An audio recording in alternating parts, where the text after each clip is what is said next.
Inilah kisah tentang seorang anak yang dibuang ke laut, namun takdir membawanya menjadi seorang wali yang sangat berkuasa.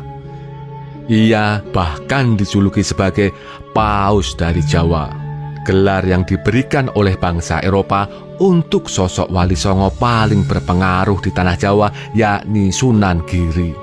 Konon, restu dari Sunan Giri adalah syarat mutlak agar seorang raja di Nusantara dianggap sah secara spiritual. Masyarakat Jawa pun memandangnya sebagai waliullah yang penuh karomah.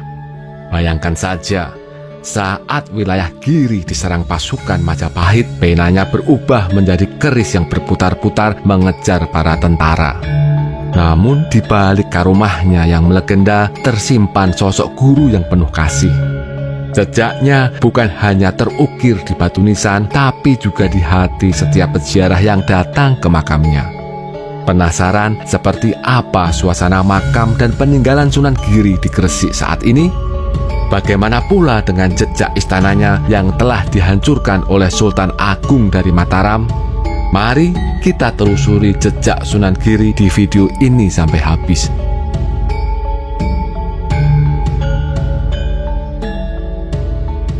Assalamualaikum sedulur. Makam Sunan Giri terletak di sebuah bukit di Desa Giri, Kecamatan Kebomas, Gresik. Lokasinya berjarak sekitar 23 km dari kota Surabaya dan hanya berjarak sekitar 3 km dari makam Sunan Gresik. Komplek makam selalu buka tiap hari dengan jam operasional 24 jam. Tidak dipungut tiket untuk berkunjung di sana alias gratis. Perjalanan menuju makam Sunan Giri dimulai dengan menaiki tangga yang cukup panjang. Suasana di komplek makam ini sangatlah sakral dan menenangkan hati. Ribuan peziarah dari berbagai daerah datang setiap tahunnya untuk berdoa dan mengenang jasa-jasa Kanjeng Sunan. Di balik keagungan makam Sunan Giri tersimpan kisah masa kecil yang penuh liku dan hikmah. Lahir dengan nama Muhammad Ainul Yakin atau Raden Paku, ia adalah putra Maulana Ishak dan Dewi Sekardadu, putri Raja Blambangan Menak Sembuyu.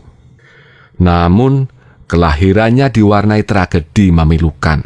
Saat itu, wabah penyakit mematikan melanda Blambangan. Patih Bajul Sengara dengan fitnahnya menuduh bayi Raden Paku sebagai penyebab malapetaka. Sang raja terhasut. Dia memerintahkan cucunya dibuang ke laut. Bayi tak berdaya itu lantas diletakkan ke dalam peti dan dihanyutkan ke laut. Sebuah tindakan yang sungguh keji. Tapi takdir berkata lain. Peti itu ditemukan oleh Nyai Ageng Pinatih, saudagar kaya raya dari Gresik. Ia memberi nama bayi itu Jaka Samudra dan merawatnya dengan penuh kasih sayang. Pendidikan terbaik diberikan, baik dalam agama maupun ilmu pengetahuan. Ketika beranjak dewasa, Jaka Samudra dikirimkan ke pesantren Ampel Denta untuk berguru kepada Sunan Ampel. Di sana, ia mendalami ilmu agama, bela diri, dan strategi perang. Setelah lulus, ia mendirikan pesantren di Giri yang kelak menjadi pusat penyebaran Islam yang sangat penting. Ia pun dikenal sebagai Sunan Giri, salah satu wali songo yang paling berpengaruh. Salah satu kisah heroik Sunan Giri adalah saat pesantrennya diserang pasukan Majapahit. Murid-muridnya panik, namun Sunan Giri tetap tenang. Saat menyalin Al-Quran, ia melemparkan penanya. Atas izin Allah, pena itu berubah menjadi keris yang berputar-putar menghalau musuh-musuh. Pasukan Majapahit pun mundur. Keris itu kemudian dikenal sebagai keris Kalamunya. Setelah peristiwa tersebut, pelan namun pasti Giri Kedaton atau pesantren yang didirikan Sunan Giri akhirnya menjadi sebuah kekuatan politik dan militer yang kuat. Jejak-jejak peninggalan Giri Kedaton masih bisa kita lihat hingga saat ini. Lokasinya hanya berjarak sekitar 500 meter dari makam Kanjeng Sunan.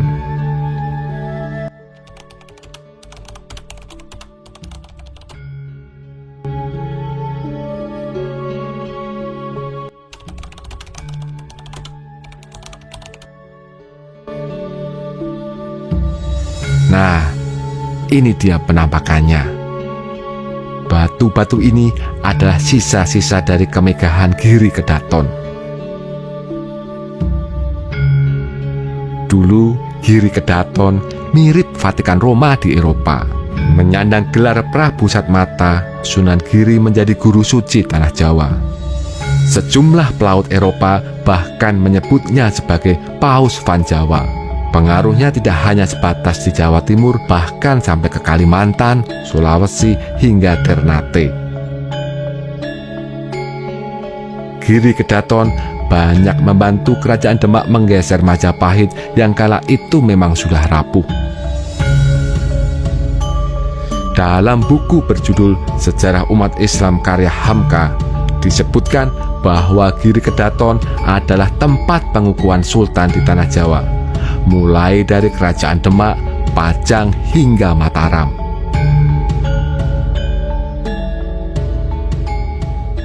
Kejayaan Giri Kedaton mulai surut saat Sultan Agung berkuasa di Mataram. Sultan Agung meminta Giri Kedaton untuk tunduk kepadanya. Namun, pada tahun 1600-an, Sunan Kawis Gua yang memimpin Giri Kedaton menolak. Mataram pun menyerbu. Giri Kedaton kalah. Tapi, Sunan Kawis Gua tetap boleh memimpin dengan syarat harus tunduk kepada Mataram. Sejak saat itu, wibawa Giri Kedaton pun pudar.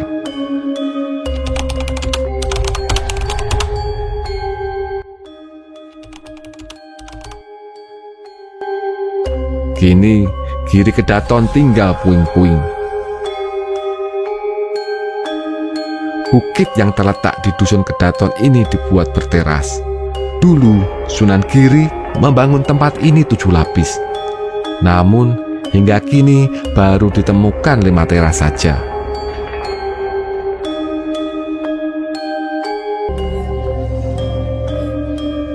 Kisah Sunan Giri adalah bukti bahwa takdir bisa berputar. Dari bayi yang terbuang, ia tumbuh menjadi ulama besar yang disegani dengan keberanian dan karomah yang luar biasa.